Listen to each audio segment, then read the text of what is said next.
Dalam salah satu riwayat disebutkan, ridallah, ridal walidain, wa sukhtallah, wa sukhtal walidain. Ridha Allah tergantung daripada ridha orang tua. Dan murka Allah tergantung daripada murka orang tua. Bismillahirrahmanirrahim. Assalamualaikum warahmatullahi wabarakatuh. Alhamdulillahirabbil alamin. Wa bihi nasta'in ala umurid dunya waddin. Asyhadu an la ilaha illallah wahdahu la syarikalah wa asyhadu anna Muhammadan abduhu wa rasuluh, amma ba'd. Alhamdulillah, para pemirsa Ruas TV rahimakumullah. Kembali kita memuji dan bersyukur kepada Allah Subhanahu wa taala. Di mana di pagi hari ini alhamdulillah Allah Subhanahu wa taala masih memberikan kepada kita limpahan nikmat-Nya, baik itu berupa kesehatan, kekuatan serta kesempatan untuk kita dapat bersama-sama bersuah dalam siaran kesayangan kita di Ruas TV ini, yakni menyangkut tentang pendidikan anak di dalam Islam. Mudah-mudahan kebersamaan kita ini dapat bernilai pahala di sisi Allah Subhanahu wa taala, serta kita dapat mendapatkan kebaikan-kebaikan di dalamnya, baik dalam kehidupan kita di dunia ini, bahkan sampai nanti di akhirat kelak. Insya Allah pada pertemuan kali ini, taklim duha ini, kita akan membahas satu materi lanjutan yang cukup penting untuk kita sebagai orang tua dan juga sebagai anak, yakni hukukul walidain atau durhaka kepada kedua orang tua. Akibat durhaka kepada kedua orang tua. Pada pertemuan yang lalu alhamdulillah kita sudah membahas menyangkut tentang birrul walidain. Bagaimana keutamaan birrul walidain, berbakti kepada kedua orang tua. Apa alasannya kenapa sampai kita wajib berbakti kepada kedua orang tua? Serta keutamaan-keutamaan yang kita dapatkan dari berbakti kepada kedua orang tua, serta bagaimana cara kita berbakti kepada beliau berdua ini, baik sewaktu kita hidup di dunia, maupun sampai pada saat orang tua kita sudah meninggal dunia. Maka materi pada taklim duha ini jamaah sekalian, ini lawan daripada birrul walidain, yakni al-uququl walidain, durhaka kepada kedua orang tua. Pada zaman sekarang ini, kita lihat Bapak Ibu sekalian, anak-anak melawan orang tua nampak sebagai sesuatu hal yang biasa-biasa saja. Terkadang kita lihat ada anak yang menghina orang tuanya, mencaci orang tuanya, memaksa orang tuanya demi keinginannya. Bahkan sampai ada anak yang mengusir orang tuanya. Bahkan ada yang sampai membunuh orang tuanya. Wa na'udzubillahi min dzalik. Inilah kenapa sampai kita penting untuk mengangkat materi ini, agar supaya kita mengetahui apakah sebenarnya hukukul walidain itu. Apa akibat manakala kita durhaka kepada kedua orang tua. Bagaimana bentuk-bentuk kedurhakaan itu, dan apa yang menyebabkan kenapa sampai anak itu sampai durhaka kepada kedua orang tuanya, dan bagaimana caranya agar supaya bisa mengeliminir anak-anak yang durhaka kepada kedua orang tua tersebut. Jamaah sekalian yang sama berbahagia, al-uquq atau kedurhakaan itu, al-uququl walidain itu adalah durhaka atau menyakiti hati orang tua, atau melakukan perbuatan yang buruk kepada orang tua, baik secara fisik maupun secara psikis kejiwaan. Perbuatan atau perkataan yang menyakiti perasaan orang tua, bahkan sampai kepada fisik orang tua, itu adalah merupakan bahagian daripada kedurhakaan itu. Bagaimanakah jamaah sekalian yang sama berbahagia? Apa akibat manakala seorang anak itu durhaka kepada kedua orang tuanya? Di sini kita akan menyebutkan beberapa dampak efek yang akan didapatkan untuk anak-anak yang durhaka kepada kedua orang tua itu. Yang pertama adalah murka Allah tergantung daripada murka orang tua. Jadi Allah akan murka kepada anak di mana orang tua daripada anak tersebut murka kepada anak itu.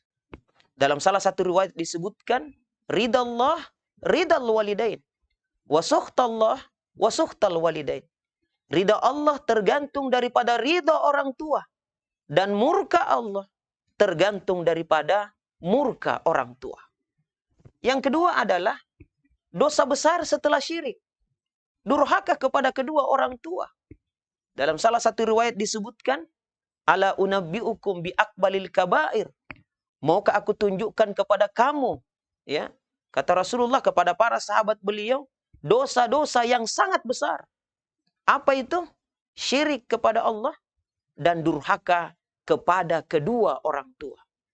Pada pembahasan yang lalu kita sebutkan jamaah sekalian, bahwasanya senantiasa digandeng antara beribadah kepada Allah dan berbuat baik kepada kedua orang tua.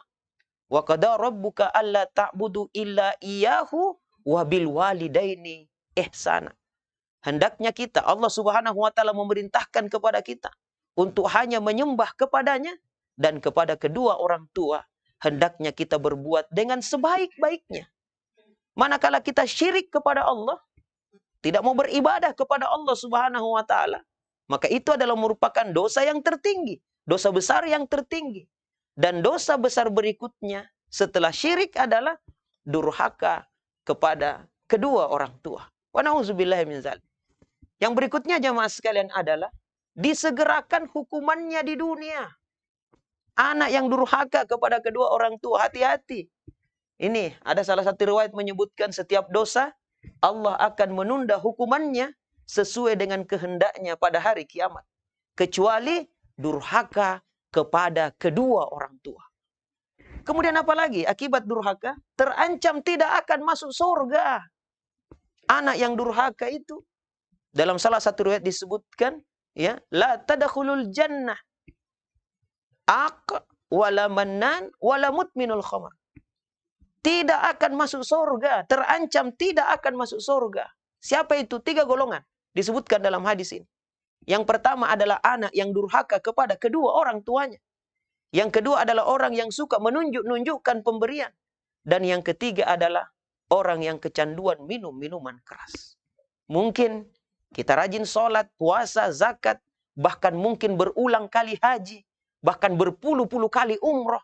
Tapi kalau kita durhaka kepada kedua orang tua, inilah yang menyebabkan kita tertahan untuk masuk ke dalam syurga, tetapi kita akan dijungkalkan masuk ke dalam neraka. Wa na'udzubillahi min dzalik. Kemudian yang berikutnya jamaah sekalian, dianggap tidak bersyukur kepada Allah Subhanahu wa taala. Di dalam ayat Allah Subhanahu wa taala menyebutkan jamaah sekalian, wa wassaynal insana biwalidayhi hamalathu ummuhu wahnan ala wahnin wa fisaluhu fi amain anishkurli wali walidayhi. Ya, hendaknya anak itu berbuat baik kepada kedua orang tuanya. Karena ibunya telah mengandungnya dalam keadaan lemah yang bertambah-tambah. Kemudian menyapihnya selama 2 tahun. Bersyukurlah kepadaku dan kepada kedua orang ibu bapak, kedua orang tuamu. Ya, Ibnu Abbas radhiyallahu an menyebutkan bahwasanya ada 3 kata yang senantiasa digandeng di dalam Al-Quran. Yang dimana kata tersebut tidak akan diterima yang satu kalau kita tidak melaksanakan yang satunya. Apa itu? Aqimis sholah wa atuz zakah. Ya, sholat dan zakat itu digandeng. Jadi kalau kita sholat tapi tidak mengeluarkan zakat, tidak diterima juga sholat kita. Demikian pula zakat tapi tidak menunaikan sholat, mengerjakan sholat, tidak akan diterima ibadah kita itu. Yang kedua adalah atiullah wa atiur rasul. Taat kepada Allah dan taat kepada Rasul. Jadi kalau kita hanya taat kepada Allah tapi tidak mengikuti ketaatan kepada Rasul, tidak dianggap ketaatan kita kepada Allah Subhanahu wa taala. Demikian pula sebaliknya. Dan yang ketiga adalah anishkurli wali walidai. Bersyukurlah kepadaku kata Allah dan kepada kedua orang tuamu. Jadi kalau kita hanya bersyukur kepada Allah tapi durhaka kepada kedua orang tua, tidak dianggap kesyukuran kita kepada Allah Subhanahu wa taala. Atau kita mengabdikan diri kita kepada kedua orang tua kita, tetapi kita tidak bersyukur kepada Allah Subhanahu wa taala, itu juga tidak dianggap kesyukuran kita itu. Maka anak yang durhaka dianggap tidak bersyukur kepada Allah Subhanahu wa taala. Ini jamaah sekalian yang sama berbahagia, efek dan dampak yang dirasakan, didapatkan untuk anak-anak yang durhaka kepada kedua orang tuanya. Kemudian yang berikutnya, bagaimanakah bentuk hukukul walidain itu? Bagaimanakah bentuk durhaka kepada kedua orang tua itu? Ini sangat banyak jamaah sekalian. Para pemirsa Ruas TV rahimakumullah. Di antaranya kita sebutkan. Di antaranya adalah menyusahkan orang tua. Baik dalam bentuk perkataan maupun dalam bentuk perbuatan. Jadi menyusahkan. Sudah kita dilahirkan, sudah sulit sekali dengan kasih sayang kedua orang tua. Dibesarkan pula dengan penuh kasih sayang. Lantas setelah kita besar, kita pun menyusahkan orang tua. Baik dalam bentuk perkataan maupun dalam bentuk perbuatan. Saya berikan contoh, ini untuk adik-adikku, anak-anakku. Kalian kalau sekolah nak rajin-rajinlah ke sekolah gitu. Rajin-rajin ikut mata pelajaran. Ya, ikuti aturan pedoman yang ada, yang diatur oleh sekolah kita. Maka niscaya kita akan sekolah dengan baik, mendapatkan ilmu juga dengan baik. Janganlah macam-macam, sebab apa? Kalau kita bermasalah di sekolah, misalnya suka bolos ya, tidak suka masuk di dalam kelas, atau suka terlambat datang ke sekolah, atau tidak mengerjakan tugas-tugas dan pekerjaan-pekerjaan rumah dan lain sebagainya, maka apa yang terjadi? Yang dipanggil adalah orang tua. Yang dipanggil padahal bukan orang tua yang bolos, anaknya yang bolos, tapi orang tuanya yang dipanggil. Bayangkan kalau anak ini ada 3, 1 SD, SMP, dan SMA. 3-tiganya bolos. Dan kerjasama lagi bolosnya itu. Di mana? Di game-game online misalnya. Maka 3 kali orang tua harus mendatangi SD-nya, SMP-nya, SMA-nya. Nauzubillahi min zalik. Adik-adikku yang narkoba, yang suka balap-balapan liar, yang suka curanmor dan lain sebagainya. Mungkin Anda yang melakukan itu. Tapi yang dipanggil oleh polisi setelah Anda ditangkap adalah orang tua. Nauzubillahi min zalik. Janganlah menyusahkan orang tua dengan lagak tingkah laku kita yang seakan-akan tidak beradab sama sekali. Baik itu di hadapan orang tua maupun di luar lingkungan kita. Ini jamaah sekalian, menyusahkan orang tua baik dalam bentuk perkataan maupun dalam bentuk perbuatan. Yang kedua adalah membentak, menghardik orang tua. Ini yang banyak terjadi anak-anak kita. Pada saat minta uang kepada orang tua, ya, tidak dikasih, langsung dia menghantam pintu itu. Menggebrak pintu itu, kemudian keluar sambil nyerocos ke sana kemari. Nauzubillahi min zalik. Betapa banyak anak-anak kita ya yang melakukan hal seperti ini, meminta uang seakan-akan orang tua kita itu seperti ATM yang berjalan. Kalau kita pernah memasukkan uang kita di bank, maka kita bisa mengambil uang kita dari bank itu. Memasukkan uang 10 juta, maka bisa kita menarik 9 juta misalnya, atau lebih lagi daripada itu. Yang jelas tidak lebih daripada 10 juta. Kan gitu modelnya. Lantas pernahkah kita memasukkan uang, memberikan uang kepada orang tua kita, sehingga seenaknya kita saja meminta setiap hari, seakan-akan ATM yang berjalan? Kan tidak demikian, tapi demikianlah anak-anak kita. Sampai membentak, menghardik orang tuanya. Disebabkan karena orang tua tidak mampu untuk melayani dan memberikan apa yang menjadi permintaan anak itu. Anak tidak sabar dengan kondisi itu. Ini bahagian daripada ukukul walidain. Bagaimana sakitnya hati orang tua, jamaah sekalian yang sama berbahagia. Yang ketiga adalah berkata atau semisal dengan itu. Tatkala menolak suruhan daripada orang tua. Makanya di dalam Al-Quran ya, di surah Al-Isra, surah ke-17. Di ayat yang ke-21 itu disebutkan jamaah sekalian. Disebutkan dengan tegas. Ya, bahwa janganlah kita ini mengatakan kata-kata fala takullahuma uffin wala tanharhuma wa kullahuma qaulan karima. Tapi yang kita ucapkan adalah perkataan-perkataan yang mulia. Manakala kita disuruh dengan orang tua, jangan menolak dengan mengatakan kata-kata ya. Kata-kata ini tidak boleh, apalagi ditambah dengan kata-kata yang lain. Ya. Ini jamaah sekalian. Kemudian yang berikutnya adalah melaknat dan mencaci maki orang tuanya. Ini juga bahagian daripada ukuk itu. Yang berikutnya adalah bermuka masam dan cemberut, merendahkan dan mengatakan minta maaf ini bodoh, Ya, bodoh sekali bapak ini, bodoh sekali mama ini. Atau mengatakan orang tua seperti kolot misalnya. Ini orang tua kolot ini kita ini zaman milenial bapak, zaman milenial ibu. Bapak kolot sekali. Itu mengatakan kadang kata-kata itu juga adalah merupakan salah satu bentuk daripada ukuk itu. Durhaka kepada kedua orang tua. Karena ini akan menyakitkan hatinya. Ya mas kan sangat berbahagia. Apalagi kalau perkataan ini keluar disebabkan karena perbuatan buruk yang kita lakukan. Semisal pacaran misalnya. Ya, berdua-duaan, bergandeng-gandengan dengan pacarnya.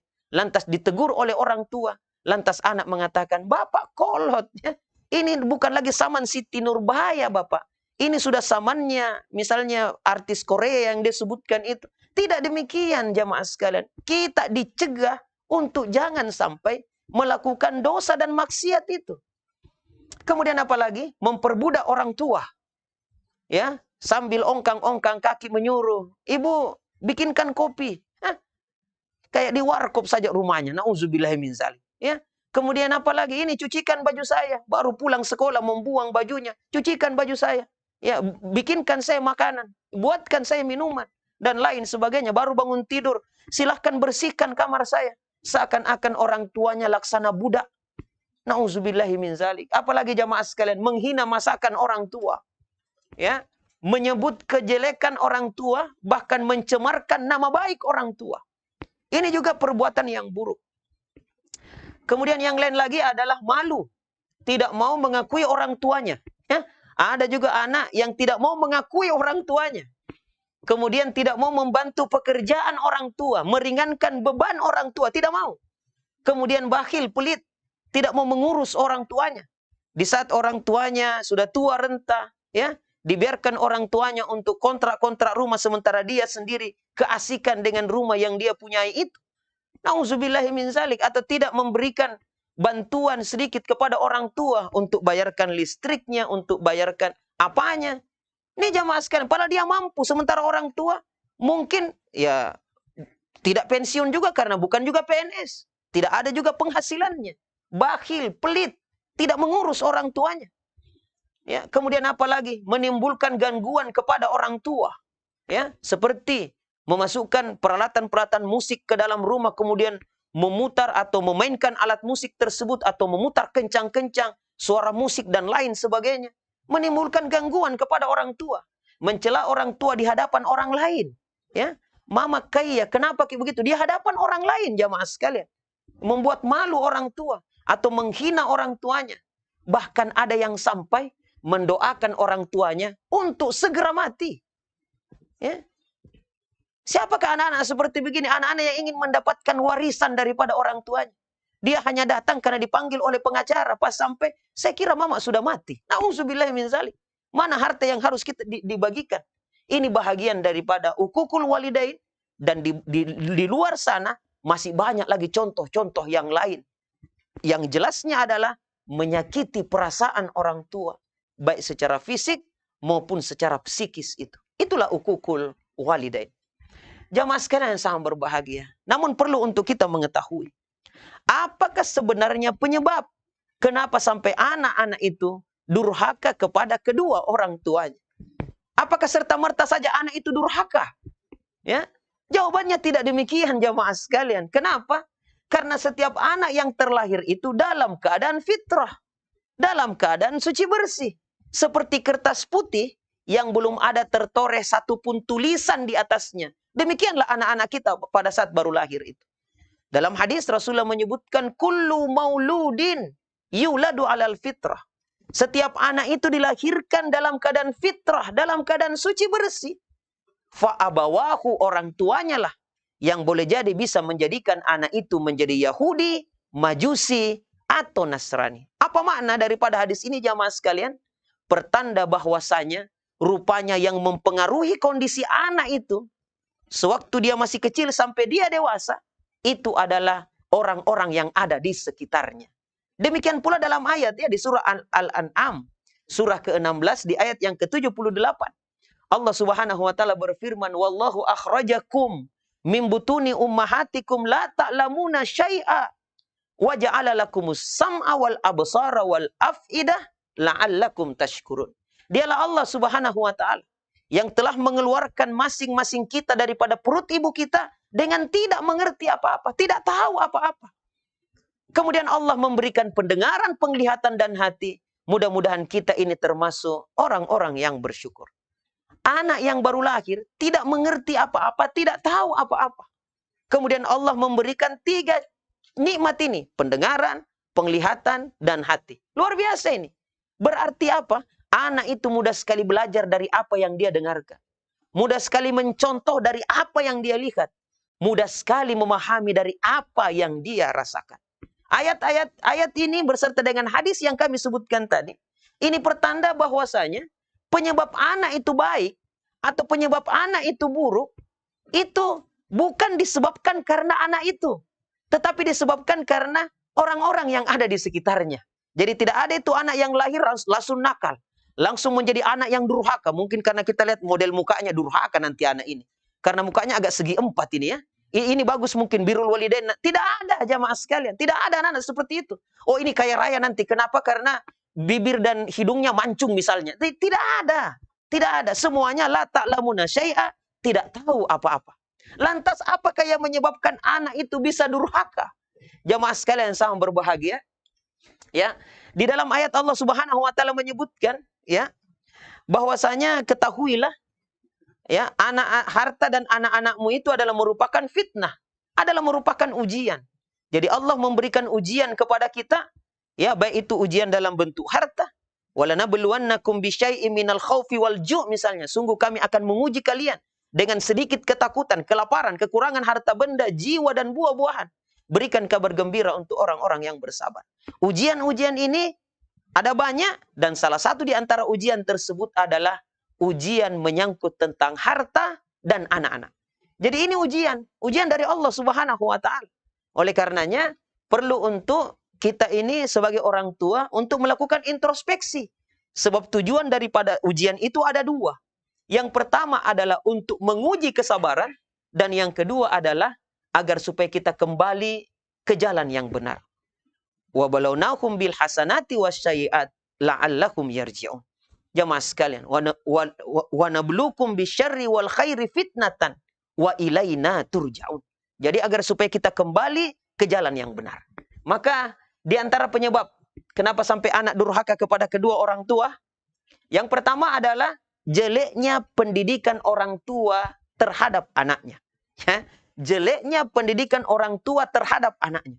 Jadi kalau anak kita ada yang durhaka hari ini, kata-katanya kasar, kotor kepada kita misalnya, atau suka mencaci, memaki, bahkan sampai kepada menyakiti hati kita, jangan langsung salahkan anaknya. Boleh jadi kita sebagai orang tua lupa dalam mendidik anak-anak tersebut. Alfa kita dalam membimbing, membina, mengarahkan anak-anak kita itu. Mari kita kembali ke jalan yang benar. Kita lihat diri kita, introspeksi diri kita. Bagaimana bentuk jeleknya pendidikan anak itu sehingga anak durhaka kepada kedua orang tuanya. Yang pertama adalah tidak berlaku adil terhadap anak. Ini yang banyak terjadi. Anak kita ada beberapa, lantas ada anak kita yang kita beda-bedakan. Ada anak emas, anak perak, anak perunggu. Nauzubillah min dzalik. Ya, kalau anak emas yang melakukan kebaikan, wah langsung diberikan reward hadiah. Tapi kalau anak yang perunggu bahkan anak besi, ya, anak yang mungkin kita anggap inilah yang menyebabkan anak itu akan marah. Kok kami dibeda-bedakan?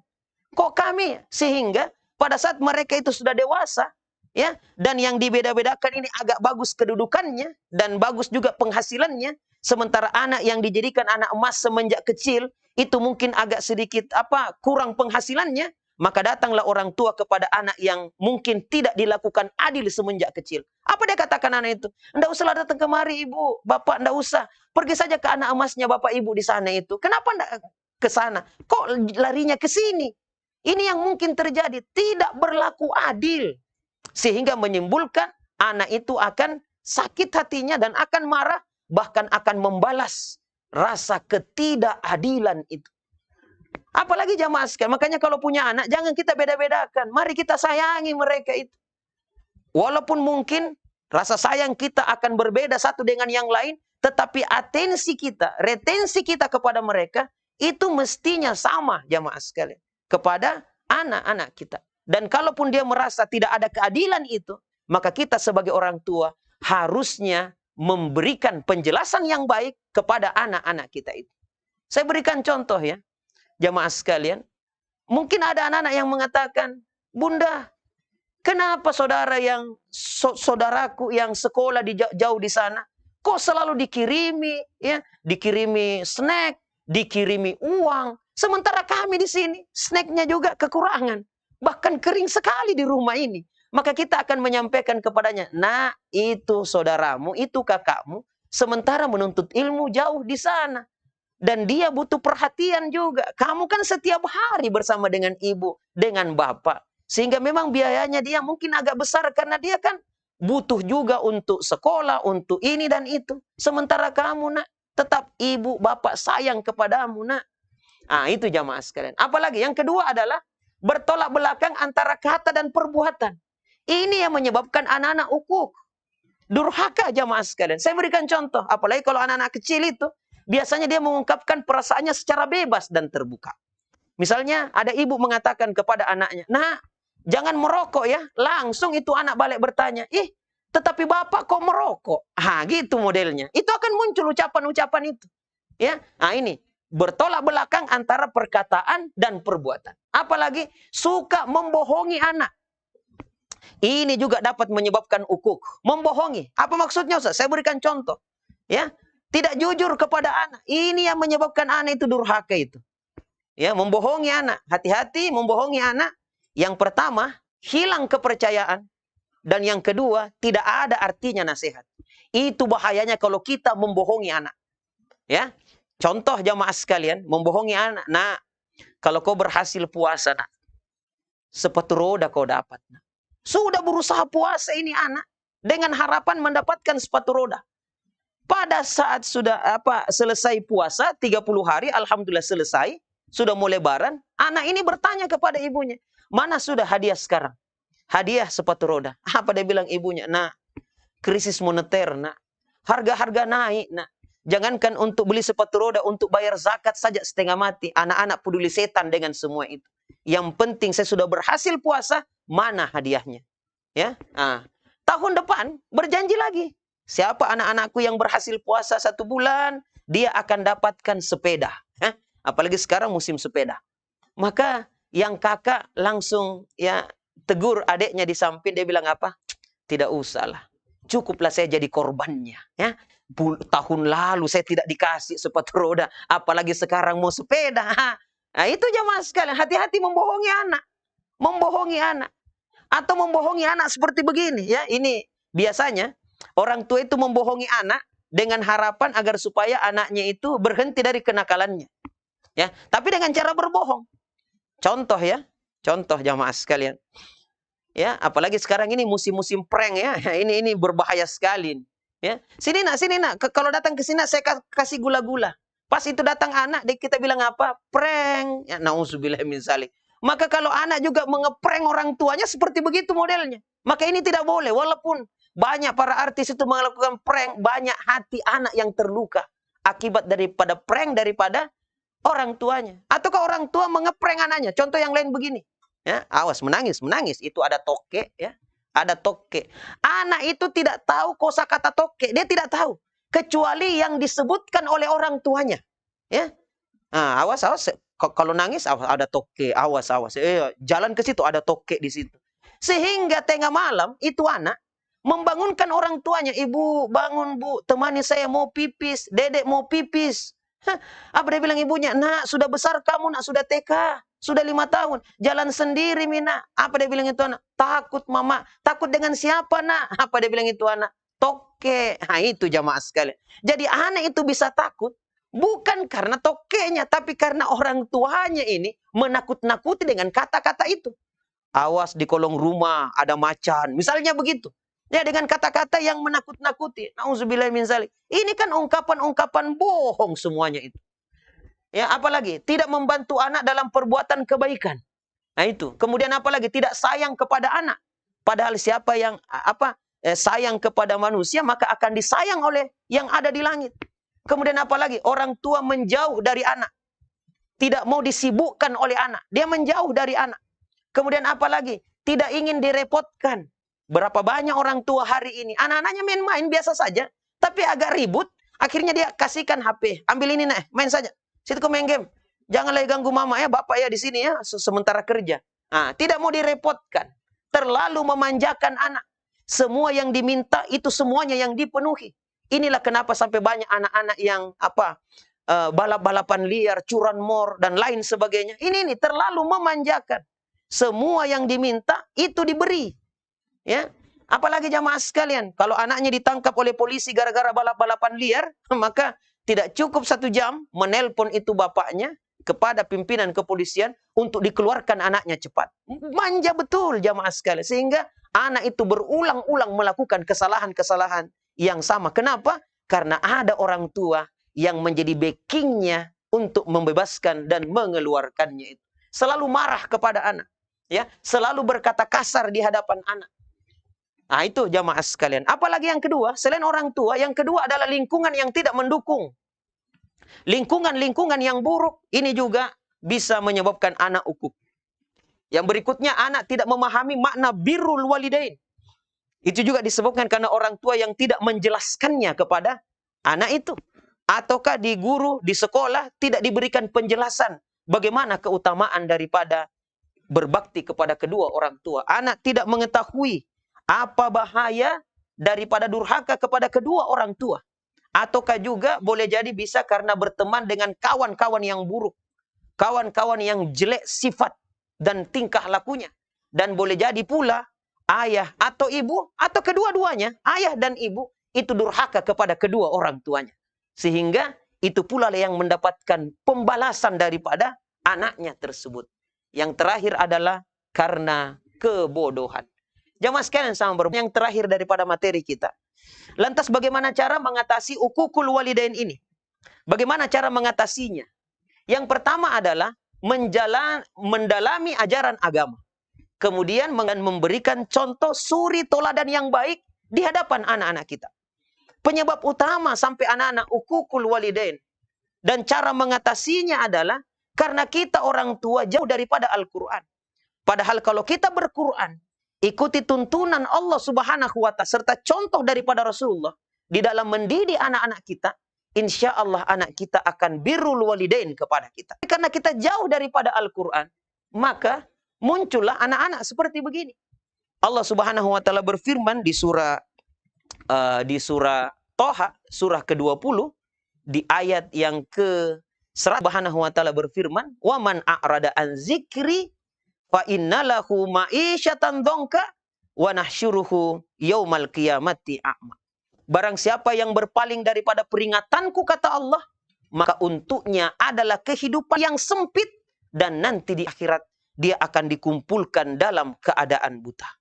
Jadi hidup sempit yang dirasakan untuk anak-anak, untuk orang tua yang jauh daripada Al-Quran. Atau kalau kita jauh daripada Al-Quran, hidup yang sempit.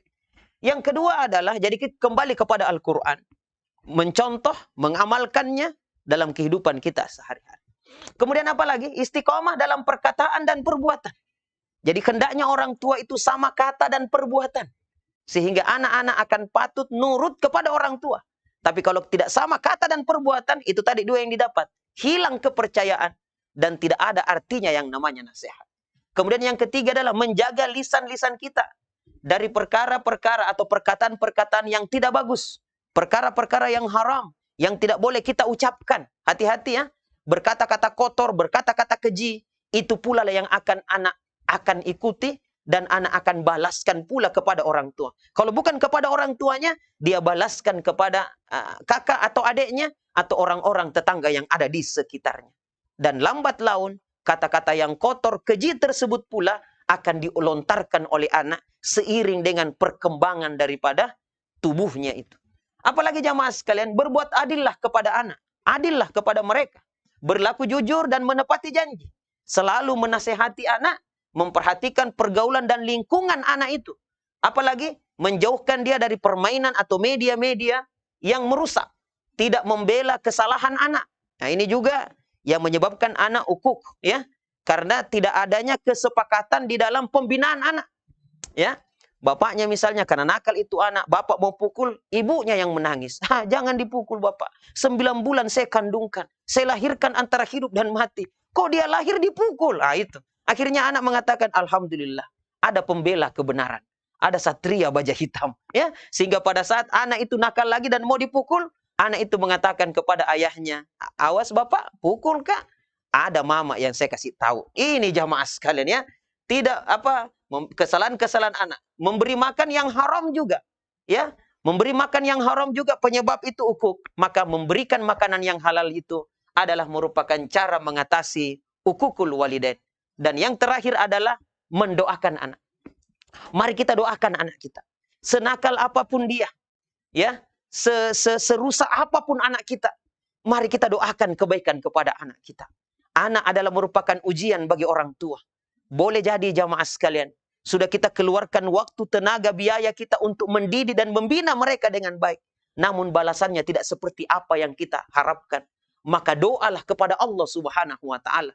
Mudah-mudahan perilaku, tingkah, pola daripada anak-anak kita, Allah Subhanahu wa Ta'ala memperbaiki semuanya itu.